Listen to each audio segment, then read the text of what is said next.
12મા ધોરણમાં ભણતા હતા છોકરાઓ, અને એમાં એણે સાયન્સ રાખેલું છોકરાઓએ. એટલે છોકરાઓ ભણતા હતા ને, બહુ હોશિયાર છોકરો હતો. એટલે માતા પિતાની ઈચ્છા હતી કે છોકરો 90+ માર્ક્સ લાવશે 12માં, એમ 90+. અને કમેન્ટમેન્ટ બી કરેલી, તું 90+ લાવીશ તો તારે જેવી ગાડી જોતી હશે એવી એને પપ્પા કે હું લઈ દઈશ. અને આખું વર્ષ આ બહુ રૂપિયાવાળાના છોકરા હોય ને, એટલે પછી સ્માર્ટફોન તો હોય, આવડા આવડા હોય, આવડા આવડા. માર્ક્સ બરાબર આવ્યા નહીં, આવ્યા. એટલે આત્મા એમ થયું, રિઝલ્ટ હાથમાં આવ્યું, બાપુજીને બતાવીશ તો બહુ ખીજાશે. એટલે એમ થયું કે હું આત્મઘાત કરી લઉં.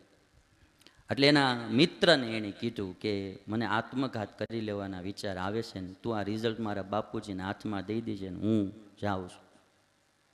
અને તેથી એના મિત્રએ એટલું કીધું, તું મૂર્ખ છો. એ કે કાં? એ કે તું અટાણે તારે ઓછા ટકા આવ્યા ને મરી જાય શીખે, જ્યાં પાછો જન્મીશ ત્યાંથી તારે વળી પાછું કેજીથી ભણવાનું શરૂ થાય.